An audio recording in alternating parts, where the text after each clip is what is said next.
नाज़रीन अस्सलाम वालेकुम। ज़ेड न्यूज़ टीवी चैनल में आपका इस्तकबाल है। मैं सलमान खान। तफसीली खबरों से पहले सुर्खियों पर नज़र डालते हैं। एमएलएस की खरीदारी मामले पर सीएम केसीआर का बयान। 100 करोड़ के ऑफर को इनकार करने पर टीआरएस के एमएलएस की सताइश और बीजेपी पर की तनकीद। तेलंगाना हुकूमत का बड़ा फैसला। सीबीआई को अब किसी भी तहकीकात के लिए रियासती हुकूमत की लेनी होगी इजाज़त। CAA कानून पर 31 अक्टूबर यानी कल सुप्रीम कोर्ट में होगी समाअत। तहकीक पर जोर दे तलबा तरक्की याफ्ता हिंदुस्तान की तामीर में लग जाएं। वज़ीर-ए-आज़म मोदी का मन की बात से खिताब। तेलंगाना में राहुल गांधी की यात्रा जारी। बच्चों के साथ राहुल गांधी ने लगाई दौड़, वीडियो वायरल। निजाम शुगर फैक्ट्री को 100 दिन में खोलने का वादा था, लेकिन अभी तक पूरा नहीं हुआ। जगतियाल जिले में वैएस शर्मिला का बयान, केसीआर हुकूमत पर की तनकीद। मुनुगुडू के ज़िमनी इंतखाब। वजीर जगदीश शेट्टी पर आइंदा 48 घंटों तक इंतखाबी मुहिम चलाने पर इलेक्शन कमीशन ने लगाई पाबंदी। अब पेश है खबरों की तफसील। टीआरएस के एमएलएस की खरीदारी की कोशिश मामले पर तेलंगाना के वज़ीर आला केसीआर ने रद्द-ए-अमल जाहिर किया। उन्होंने कहा कि दिल्ली के दलालों ने रियासत के फार्म हाउस आकर टीआरएस के 4 एमएलएस को रिश्वत देने की कोशिश की। केसीआर ने टीआरएस के 4 एमएलएस की भी तारीफ की, जिन्होंने मुबैना तौर पर पार्टी को तब्दील करने के लिए 100 करोड़ रुपए की पेशकश से इनकार किया और तेलंगाना में सच्चाई के साथ खड़े रहे। सीएम केसीआर ने यह भी इल्ज़ाम लगाया कि बीजेपी टीआरएस के 20 से 30 एमएलएस को खरीदने की कोशिश कर रही है। वज़ीर आला केसीआर ने आज मुनुगुडू में एक जलसे आम से खिताब करते हुए इन ख्यालात का इजहार किया। बता दें कि मुनुगुडू असेंबली हल्के का ज़िमनी इंतखाब 3 नवंबर को है, जहां बीजेपी और टीआरएस के दरमियान कड़ा मुकाबला है और जबकि कांग्रेस आपसी मसाइल का शिकार है। నాతో పాటు మనందరితో పాటు నలుగురు తెలంగాణ బిడ్డలు నా ఎంబడ వచ్చారు ఇప్పుడు హైదరాబాద్ నుంచి. నిన్న మొన్న కొంతమంది ఢిల్లీ బోకర్గాళ్ళు మన తెలంగాణ ఆత్మ గౌరవాన్ని కొందామని మీకు 100 కోట్ల రూపాయలు ఇస్తాం, మీరు పార్టీ పెట్టి రమ్మంటే వాళ్ళని ఎడమకాలు చెప్పుతోని కొట్టి రాజకీయం అంటే అమ్ముడు పోవడం కాదురా, మేము అంగట్లో సరుకులం కాదు, మేము తెలంగాణ బిడ్డలమని తెలంగాణ ఆత్మ గౌరవ బావుటాను హిమాలయ పర్వతం అంత ఎత్తినటువంటి మన తెలంగాణ బిడ్డలు 4 ఎమ్మెల్యేలు నాతో వచ్చింది. బాగా కొట్టాలి చప్పట్లు.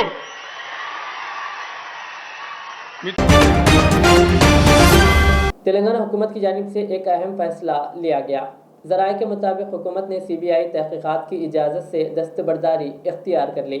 साबिक़ में रियासत से जुड़े किसी भी केस की तहकीकात के लिए सीबीआई को इजाज़त हासिल थी। अब हुकूमत ने इस इजाज़त को वापस ले लिया। इस सिलसिले में 30 अगस्त को रियासती हुकूमत की जानिब से जियो 51 जारी किया गया। अब रियासत में किसी भी केस की तहकीकात के लिए इस जियो में रियासती हुकूमत को लाजमी करार दिया गया। यानी अब तमाम मरकजी एजेंसियां बशमूल सीबीआई, ईडी और इनकम टैक्स महकमों को तेलंगाना में किसी भी किस्म की तहकीकात करने के लिए रियासती हुकूमत की पेशगी रजामंदी की ज़रूरत होगी। सुप्रीम कोर्ट शहरी तरमीमी कानून को चैलेंज करने वाली अर्जियों पर 31 अक्टूबर यानी पीर के रोज समाअत करने जा रहा है। चीफ जस्टिस यूयू ललित और जस्टिस रविंद्र भट्ट की सरबराही वाली बेंच इस मामले की समाअत करेगी। ख्याल रहे कि CAA कानून को चैलेंज करने के लिए 232 अर्जियां दायर की गई थी। इन तमाम मामलात की सुप्रीम कोर्ट पीर को समाअत करेगा। इससे कबल 12 सितंबर को समाअत के दौरान अदालत ने मरकजी हुकूमत को सैकड़ों दरख्वास्तों की छानबीन करने और इनका जवाब दाखिल करने के लिए 4 हफ्तों का वक्त दिया था। समाअत के दौरान एक वक्त ऐसा भी आया जब चीफ जस्टिस यूयू ललित ने एक वकील को फटकार भी लगाई। वज़ीर-ए-आज़म मोदी ने नौजवान तलबा से तरक्की याफ्ता हिंदुस्तान की तामीर में लगने की अपील करते हुए कहा कि मसाइल और चैलेंजों के हल के लिए तहकीक पर जोर दिया जाना चाहिए।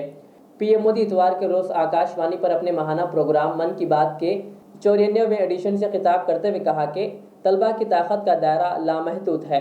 कहा यह ताकत हिंदुस्तान को आलमी ताकत बनाने की ताकतवर बुनियाद है। उन्होंने कहा आखिर आज जो नौजवान हैं वही तो भारत को 2047 तक लेकर जाएंगे।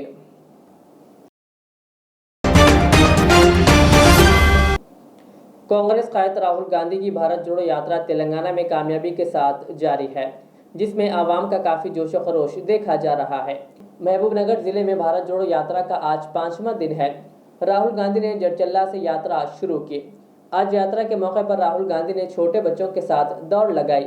इस मौके पर तेलंगाना प्रदेश कांग्रेस कमेटी के सदर रेवंत रेड्डी भी शामिल थे। इस दौड़ की वीडियो सोशल मीडिया के मुख्तलिफ प्लेटफॉर्म्स पर तेजी के साथ वायरल हो गई। राहुल गांधी ने भारत जोड़ो यात्रा के हिस्से के तौर पर तेलंगाना की तहजीब और सखाफत को उजागर करने वाले बतकम्मा खेला। उन्होंने महबूबनगर जिले के गोलापल्ली में खवातीन के साथ बतकम्मा खेला।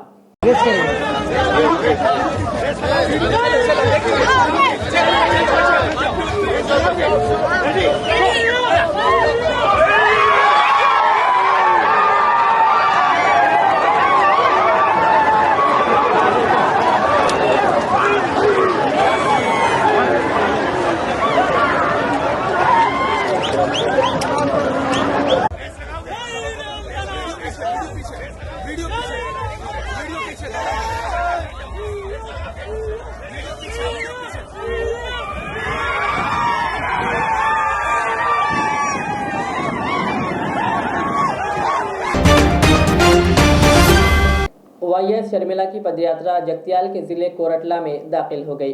जुमा के रोज वाईएसआर तेलंगाना पार्टी की जानिब से जगतियाल जिले के तमीमपेट में निजाम शुगर फैक्ट्री को खोलने का मुतालबा करते हुए धरना मुनज़्ज़म किया गया, जिसमें पार्टी की सदर वाईएस शर्मिला ने शिरकत की। इस मौके पर खिताब करते हुए वाईएस शर्मिला ने कहा कि वज़ीर-ए-आला के चंद्रशेखर राव ने इंतखाबात के दौरान टीआरएस इक़्तिदार में आने पर रियासत में बंद कर दिए जाने वाले निजाम शुगर फैक्ट्रियों को 100 दिन के अंदर खोलने का वादा किया था, लेकिन 100 महीने होने आ रहे हैं, अब तक वादा पूरा नहीं किया। उन्होंने कहा कि इसी तरह कोरटला के रुकन असेंबली विद्यासागर राव ने भी शुगर फैक्ट्री खोलने का वादा करते हुए इसमें काम करने वालों के वोट हासिल किए। शर्मिला ने कहा कि रुकन असेंबली ने फैक्ट्री ना खोलने पर इस फैक्ट्री के गेट पर फांसी लगा लेने की भी बात कही थी। कहा अब इख्तिदार में आने के बाद टीआरएस अपने वादे को भूल गई। ఈ రోజు వరకు కూడా గవర్నమెంట్ ఆఫ్ తెలంగాణకు 49% స్టేక్ ఉంది. దీంట్లో ప్రభుత్వం గట్టిగా అనుకుంటే దీన్ని కాదు అనే హక్కు ఎవ్వరికీ లేదు. ఇది ప్రభుత్వం ఈ రోజు వరకు కూడా ఇది మొత్తం ఒకవేళ ప్రైవేటైజ్ అయిపోయి ఉంటే మనకు హక్కు లేదనొచ్చు, లీగల్ గా వాళ్ళకి రైట్ ఉందనొచ్చు. కానీ ఈ రోజు వరకు కూడా ప్రభుత్వానికి 49% స్టేక్ ఉంది. ప్రభుత్వానికి ఉంది అంటే మీకుంది. 49% స్టేక్ తెలంగాణ ప్రజలకుంది. ఇది ఎందుకు తెలుసుకోదో చూద్దాం. మీరందరూ గట్టిగా పోరాడండి, మేము కూడా మీ పక్షాన పోరాటం చేస్తాం. నిజాం షుగర్ ఫ్యాక్టరీ మళ్ళీ తెరుచుకోవాలి. చెరుకు వ్యవసాయానికి మళ్ళీ పూర్వ వైభవం రావాలి. వైఎస్ఆర్ తెలంగాణ పార్టీ కేసీఆర్ ను డిమాండ్ చేస్తుంది. మీకు నిజంగానే నిజాయితీ ఉంటే, మీరు నిజంగానే తెలంగాణ బిడ్డలైతే, తెలంగాణ బిడ్డలు ఓట్లేస్తే మీరు గెలిచాము అన్న కృతజ్ఞత మీకుంటే మీరు ఈ ఫ్యాక్టరీని తెరవండి. ఎక్కడో బై విశాఖ స్టీల్ తెరవాలి అని చెప్పి విశాఖ స్టీల్ ఆంధ్రుల హక్కు అని ఎక్కడికో వెళ్ళి మీరు ధర్నాలకు పార్టిసిపేట్ చేశాడు కదా కేటీఆర్ గారు. ఇక్కడ ఉంది, తెలంగాణలో ఉంది, ఇక్కడ నిజాం షుగర్ ఫ్యాక్టరీ. ఇది ఎందుకు తెరవడం లేదు అని అడుగుతున్నాం. దీని మీద తెలంగాణ ప్రజలకు హక్కు లేదా అని కేటీఆర్ అడుగుతున్నాం, కేసీఆర్ అడుగుతున్నాం. అసలు దీన్ని తెరుస్తామని 100 రోజుల్లో తెరుస్తామని చెప్పి కదా మీరు అధికారంలోకి వచ్చారు. సిగ్గుండాలి కదా. 100 రోజుల్లో తెరుస్తామని చెప్పి 100 రోజుల్లో ఇది ప్రభుత్వ పరం చేస్తామని చెప్పి అధికారంలోకి వచ్చి ఎన్ని వందల రోజులు అయిపోయింది. ఇది ప్రభుత్వ పరం చెయ్యకపోగా ఉన్న ఫ్యాక్టరీని కూడా మూసేశారు అంటే మీకు చేతగాని దద్దమ్మలు అనక మిమ్మల్ని ఏమనాలి. ఈ ఫ్యాక్టరీని మూసేస్తుంటే కళ్ళప్పగిచ్చి చూశాడే గాని ఒక్కసారైనా ఇది మూయడానికి వీల్లేదు, ఇది తెరిసే ఉండాలి అని ఎప్పుడైనా కేసీఆర్ గారి మాట మాట్లాడా? చేతగాని దద్దమ్మల్లాగా, చేతగాని వాళ్ళలాగా అసలు బంగారు తెలంగాణలో మూసుకుంది కదా ఈ ఫ్యాక్టరీ. ఇంతకు ముందు బాగానే ఉండింది కదా. ఇదేనా బంగారు తెలంగాణ? ఇందుకేనా తెచ్చుకుంది తెలంగాణ? వీళ్ళ చేతుల్లో పెట్టడానికేనా? ఈ చేతగాని వాళ్ళ చేతుల్లో పెట్టడానికేనా ఈ ఫ్యాక్టరీని తెలంగాణను తెచ్చుకుంది? जानवरों में कोई लुम्पी स्किन बीमारी नहीं है। महकमे सेहत और महकमे हैवानात के डायरेक्टर की रिपोर्ट हासिल कर ली गई है। तेलंगाना जमीयतुल कुरैश के ओहदेदारों ने उर्दू प्रेस क्लब निजामाबाद में एक प्रेस कॉन्फ्रेंस से खिताब करते हुए ये बात कही। उन्होंने कहा कि तिजारत बुरी तरह मुतासिर हुई है, लोगों ने गोश्त का इस्तेमाल बंद कर दिया है। इस सिलसिले में जमीयतुल कुरैश की जानिब से महकमे सेहत और महकमे हैवानात से रिपोर्ट मौसूल होने के बाद पूरी रियासत में बेदारी पैदा की जा रही है। मोहम्मद मंसूर चौधरी ने लुम्पी वायरस की रोकथाम के लिए तेलंगाना हुकूमत के इक़दामात पर इजहार तशक्कुर किया। हो जाती है, उस ताल्लुक से क्या करें आप? उस ताल्लुक से हम लोग पिछले 1 महीने से हैदराबाद में काम कर रहे थे। वहाँ से कंसर्न डिपार्टमेंट एनिमल हस्बेंड्री के डायरेक्टर, तेलंगाना स्टेट के डायरेक्टर रामचंद्र साहब का हम शुक्रिया अदा करते हैं। उन्होंने उनकी निगरानी में पूरे अवेयरनेस प्रोग्राम रखे हैं और अदर स्टेट से जो भी माल आता है उसके ऊपर निगरानी कर रहे हैं और पुलिस वगैरह से चेक कराते हुए स्टेट में दाखिल होने के बाद में पूरा चेकअप करके उनकी निगरानी में ये काम हो रहा है। और पूरे तमाम वेटरनरी ऑफिसर्स भी उनकी निगरानी में लगे हुए, पूरा वैक्सीनेटेड हो चुका है। और ये गोश्त में बीमारी गोश्त में ना आती है ना जानवर से इंसान में आती है, नॉन जूनोटिक, ये इंसानों में कभी ट्रांसफर हो ही नहीं सकती। 92 साल में कभी भी नहीं हुई ये चीज। वेटरनरी डॉक्टर बोले कि वजाहत करें इस बात। हाँ, वेटरनरी डॉक्टर जो है तो हैदराबाद के भी कंसर्न डिपार्टमेंट भी वजाहत करें, अब यहाँ के निजामाबाद के भी वेटरनरी डॉक्टर्स वगैरह ये लोग ये चीज़ भी की वजाहत करें। और उसके साथ साथ तेलंगाना स्टेट के एनिमल हस्बेंड्री के डायरेक्टर साहब भी जो है तो इसकी वजाहत करें। और तेलंगाना हुकूमत की जानिब से गाइडलाइन जारी हुए जिससे नॉन जूनोटिक बीमारी है ये इंसानों में दाखिल नहीं हो सकती है। तो मैं सबसे ये जो तशवीश चल रही है, ये आज से 2 साल पहले भी लंपी वायरस के रिलेटेड सोशल मीडिया पे अफवाहें चलाई गई, लेकिन जब वो नाकाम हो गए थे, अब ये कुछ लोग ये चीज़ को टारगेट करते हुए इसको गैर तरीके से एक वायरल कर रहे हैं कि बीमारी इस तरह से जानवरों से इंसानों में आ रही है। तो 92 ईयर्स की तारीख में कभी ऐसा नहीं हुआ है। छोड़ दे वो लोग, वो जानवर प्लास्टिक खा रहे, कचरा खा रहे, उसकी वजह से भी बीमारियां आ रही हैं। कुरैश बरादरी के ताजरीन का रवैया सही रहेगा। ये जानवर जो भी रोडों पे रहते हैं कुरैश बरादरी के ताजरीन खरीद के नहीं छोड़ते। ये लोग जो भी है पालने की गर्ज से जैसो गौरचक हो या जो भी अपने गैर कौम के लोगों वो लोग रखते हैं कुरैश बरादरी।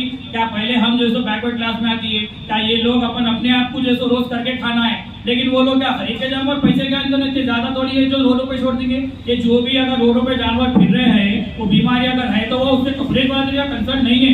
जैसा कि आप अभी थोड़ी देर पहले सवाल करें कि यहाँ पे वो जानवर सस्ता मिल रहा है लेकिन आप लोग महंगा क्यों बेच रहे हैं, तो इसके ऊपर आप लोग तहकीक करिए। हम यहाँ पे जब भी तेलंगाना स्टेट में जानवर खरीदते हैं 3-4 रियासत से हम कंपटीशन है। सबसे पहले हमारा कंपटीशन है केरला से।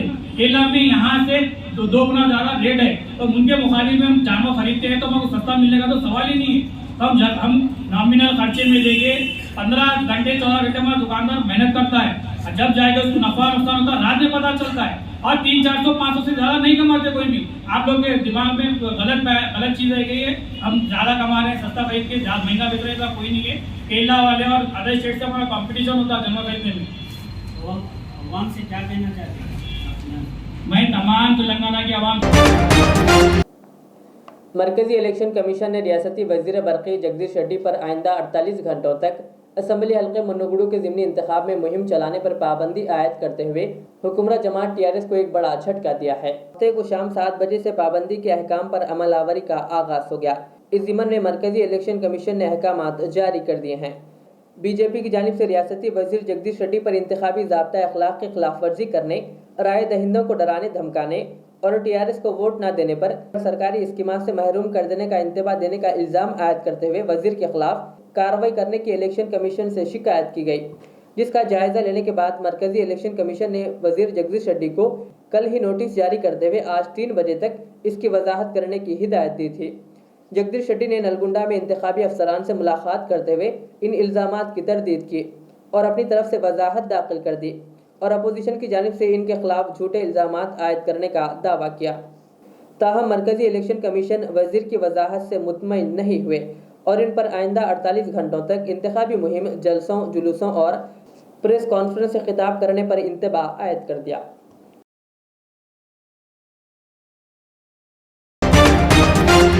बीबी कैंसर अस्पताल की जानिब से आज अकबर प्लाजा फंक्शन हॉल वाक़े बरमगड्डा में कैंसर अवेयरनेस प्रोग्राम का एहतमाम किया गया, जिसमें आवाम को कैंसर के बारे में शऊर बेदार किया गया।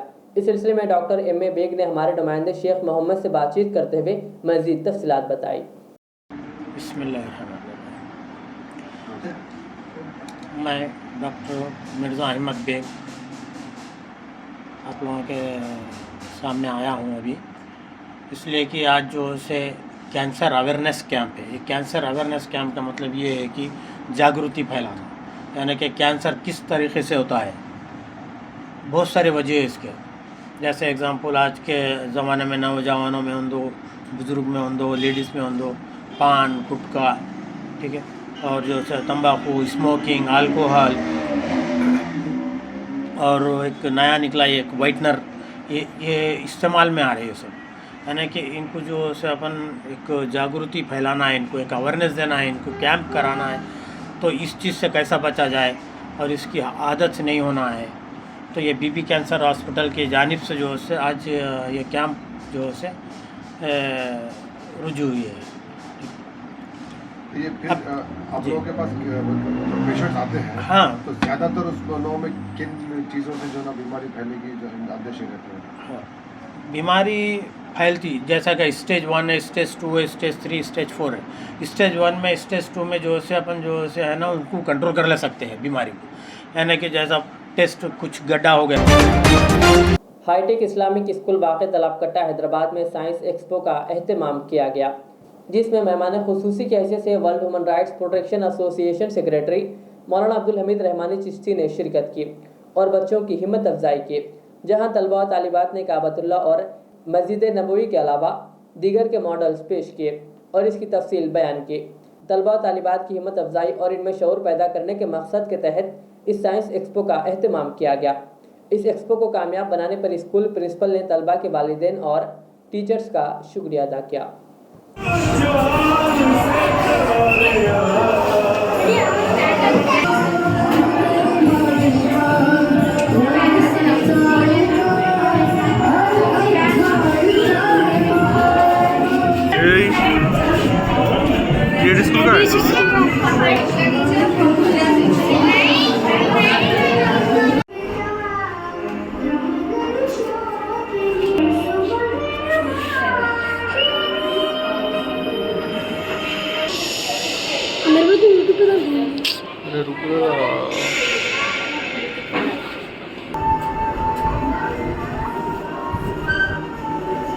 तो मैं सबसे पहले हमारे चीफ गेस्ट हमीद रहमानी साहब का मैं शुक्रगुज़ार हूँ कि अपना कीमती वक्त यहाँ पर दिए हैं, और मैं सबसे ज़्यादा शुक्रगुज़ार हूँ हमारे टीचर्स और पेरेंट्स का कि जो इतनी हेल्प किए हैं। साइंस एक्सपो जो आज 30 अक्टूबर को हाईटेक इस्लामिक स्कूल तलाबकट्टे में मनाया गया, हमेशा हर साल कम से कम 250 से 300 प्रोजेक्ट्स तैयार होते थे। इस बार अल्हम्दुलिल्लाह 400 से ज़्यादा प्रोजेक्ट्स तैयार हुए हैं, और इसके पीछे सबसे बड़ा हाथ हमारे पेरेंट्स का है। मैं शुक्रिया अदा करता हूं उन पेरेंट्स का कि जो पेरेंट्स अपने बच्चों को इतना प्रिपेयर करे हैं। अल्हम्दुलिल्लाह वैसे ही और मज़ीद पेरेंट्स से मैं गुजारिश करता हूं कि अपने बच्चों पे ख़ास तवज्जो दें ताकि बच्चे अपनी क्वालिटी बाहर निकाल सके। और मैं शुक्रिया अदा करता हूं हमारे टीचर्स का जो रात भर रुके और संडे के दिन भी टाइम दिए हैं, हमारे वाइस प्रिंसिपल आसिफ सर का भी जो अपना टाइम वक्त नहीं समझते हुए भी बच्चों के बीच में टाइम दिए हैं। आखिर में सुर्खियों पर और एक बार नजर डालते हैं। एमएलए की खरीदारी मामले पर सीएम केसीआर का बयान। 100 करोड़ के ऑफर को इनकार करने पर टीआरएस के एमएलए की सताइश और बीजेपी पर की तनकीद। तेलंगाना हुकूमत का बड़ा फैसला, सीबीआई को अब किसी भी तहकीकात के लिए रियासती हुकूमत की लेनी होगी इजाज़त। CAA कानून पर 31 अक्टूबर यानी कल सुप्रीम कोर्ट में होगी समाअत। तहकीक पर जोर दे तलबा तरक्की याफ्ता हिंदुस्तान की तामीर में लग जाएं, वज़ीर आज़म मोदी का मन की बात से खिताब। तेलंगाना में राहुल गांधी की यात्रा जारी, बच्चों के साथ राहुल गांधी ने लगाई दौड़, वीडियो वायरल। निजाम शुगर फैक्ट्री को 100 दिन में खोलने का वादा था, लेकिन अभी तक पूरा नहीं हुआ। जगतियाल जिले में वैएस शर्मिला का बयान, केसीआर हुकूमत पर की तनकीद। मुनुगुडू के ज़िमनी इंतखाब, वज़ीर जगदीश शेट्टी पर आइंदा 48 घंटों तक इंतखाबी मुहिम चलाने पर इलेक्शन कमीशन ने लगाई पाबंदी। ये थी आज की दिन भर की हमारी खबरें। मुझे इजाज़त दीजिए। हमारे इज़ेड चैनल को यूट्यूब पर सब्सक्राइब, फेसबुक पर लाइक शेयर ज़रूर करें। अल्लाह हाफ़िज़।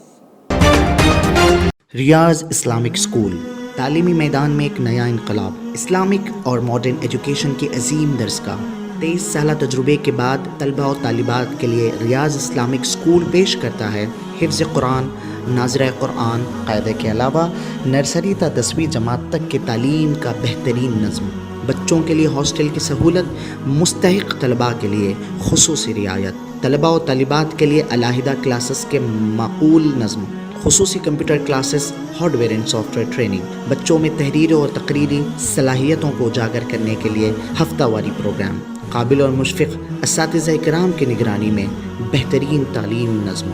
सुबह 8 बजे तक शाम 4:30 बजे दाखिले जारी हैं, उजलत कीजिए। Riyaz Islamic school, opposite lane, new SR petrol pump, Vattapalli, Hyderabad. जिंदगी का हर पल रहे खुशियों भरा, प्यार का हर रंग लगे दिलकश और हसीन। HKGN furnitures, complete bed set, sofa set, dining table. इसके अलावा आपकी लाडली के लिए मुकम्मल मैरिज सेट सिर्फ और सिर्फ 44,999 रुपए में, और इसके साथ डबल डोर अलमारी और बेड सेट बिल्कुल फ्री। आज ही विजिट करें प्रोप्राइटर मोहम्मद नसीर किश्ती। एड्रेस फरीद कॉम्प्लेक्स, ओवैसी हिल, हैदराबाद। कॉन्टैक्ट 9912857230 और 9346062190।